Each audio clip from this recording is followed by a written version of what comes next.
Now come to an introduction. Aurelia is commonly known as jellyfish or moon jelly. Why jellyfish?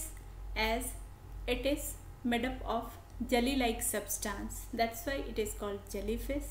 And as you can see here in this diagram or in this image, this is looking like a moon in the night sky. That's why it is also called moon jelly. This is a marine organism and cosmopolitan in distribution, as it is found throughout most of the oceans of the world. It lives either singly or in a large groups. It is a floating or free swimming close to the surface of the water. It is carnivorous, as it is feeding upon small crustaceans and zooplanktons. It is a dioecious, that is, sexes are separate, and it reproduces by both sexual and asexual means. This jellyfish exhibit, or all the jellyfish in fact, exhibits two main stages in its life cycle. That stages are polyp stage, which exhibits asexual reproduction, and medusa stage, which exhibits sexual reproduction. Now, locomotion occurs with the help of rhythmic contraction of this umbellar surface. Now friends, we come on the classification of Aurelia. Now it comes under the kingdom Animalia, phylum Cnidaria, class Scyphozoa, order Semistomi, and genus Aurelia, and species Aurita. You can see this in this image also. Now we will talk about external morphology of Aurelia or jellyfish. Jellyfish is not a true fish. You are looking in this diagram that in fact its name is given to it, this invertebrate. It comes under the coelenterate animals. This animals is named as jellyfish as it is made up of jelly-like substance. We have already told you earlier also. Aurelia can be easily recognized by its soft umbrella shaped body with four red. In this diagram, this is not a colored diagram, that's why in further slides we will see the colored diagram when it will be more clear, as this is umbrella shaped body with four red or purple colored horseshoe shaped gonads on its upper surface, and four long and narrow oral lobes hanging downwards from the lower surface. It has a convex aboral or ex-umbellar surface and a concave. This is concave and this is convex. The aboral, concave, oral or sub-umbellar surface. You can see also in this diagram that this diagram is showing a lateral view of an Aurelia, and diagram B is showing sectional view of Aurelia. Now we will discuss about the life cycle of Aurelia. Aurelia is dioecious species, we have already told you, but there is no sexual dimorphism found in Aurelia. Testes and ovaries are similar in appearance. The medusa form has four horseshoe-shaped gonad, red or purple in color, on the floor of stomach. The free arms of all the gonads are directed towards the center of umbrella, which are clearly visible through the semi-transparent body of the jellyfish. On maturity, ova and sperms break into the gastrovascular cavity and pass out of the mouth with the outgoing water current. These eggs and sperms are loaded in the frills of the oral arms and fertilization takes place. Now, in this diagram, this is visible. This horseshoe shaped purple colored gonads on the stomach of this Aurelia, and these four long arm like structure is visible also here. Now, after release from the body of the spermatozoa with the outgoing water current, it swims, means that sperms swims in the water current, with the water current you can say, and reach till ova. The ova are fertilized in the stomach of the female or also in the oral arms. This is oral arms here or in the stomach. That's why this is called, means the fertilization of Aurelia is called external as well as internal fertilization. Now we will discuss the life cycle of Aurelia. Here you can see we have discussed that four horseshoe shaped, this is horseshoe shaped gonads in the Aurelia found here. This is clearly visible in this diagram, in both of this diagram. This is dioecious, but there is no difference between ova and sperm, means male and female gonads. You can say male and female gonads are similar in visibility. You can say it resembles almost, you can say. Now we will discuss about the life cycle of Aurelia. Now the frill of the oral arms, this is the frill of the oral arms, serves for temporary brooding.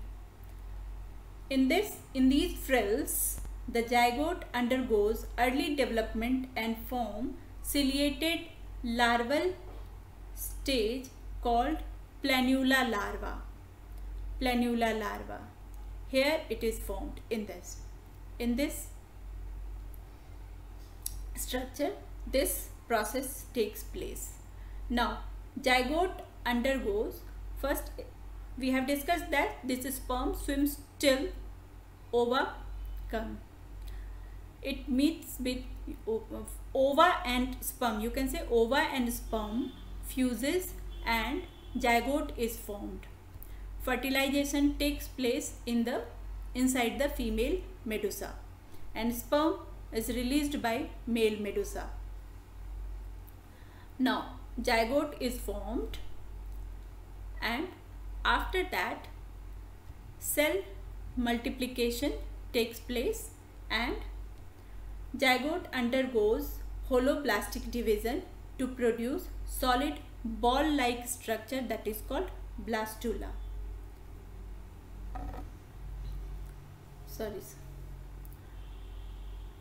First it comes in the shape of, first it comes the stage of morula, then it comes to the stage of blastula. The morula is transformed into single layered blastula with a fluid filled cavity and called blastocele. Now the two layered gastrula is developed by invagination, and gastrula has an inner endoderm and an outer ectoderm. Inner endoderm and outer ectoderm. Now the blastopore of gastrula is not completely closed. Okay. Now the embryo is now elongates. This embryo, which is in the form of planula larva, this elongates and its outer cell becomes ciliated. This you can see here. This becomes ciliated, and finally the blastopore is closed. Here it is open and here it is closed. Finally it is closed. The ciliated larva is called planula larva, and it finally settled down to the substratum of the sea. Now this ciliated planula larva, after a short free swimming existence, attached itself to substratum by its aboral end. This is aboral end and this is oral end. Now after some time attachment, the cilia larva lost and a mouth opens at the oral end. Mouth opens at the oral end. Now larva elongates and get metamorphosed into a small trumpet shaped polyp, and its mouth is covered with tentacles all around. The larva looks like a trumpet shaped hydra and is called a hydra tuba. This is called hydra tuba or young Scyphostoma. Okay. Now Scyphostoma feeds and grows in size and survives in this stage for several months. It also shows budding, and the buds eventually separates from the its parents, and now this is called young strobila. Now this Scyphostoma distally develops a series of ring-like structure. Here you can see this ring-like transverse constrictions. Now at this stage, the Scyphostoma with the segmented body is called as strobili. Yeah, strobila you can say. And each of these segments is called Ephyra larva. Okay. Now the Ephyra are connected with one another by its muscular strands. In between you can see this black line. These are called muscular structure, which is connected with each other. Now the formation of Ephyra from Scyphostoma the process is called strobilation. Now as the Ephyra grow, the muscular strands breaks at intervals like this. You can see the constriction from here. This tentacle like structure is developed in all these parts. All are the separate Ephyra larva. Okay, and after some time, in a break of intervals, all the strands and are pinched off from one by one from here. Now these pinched Ephyra swims away as little jellyfish. Now here you can see the free Ephyra, which is a little jellyfish.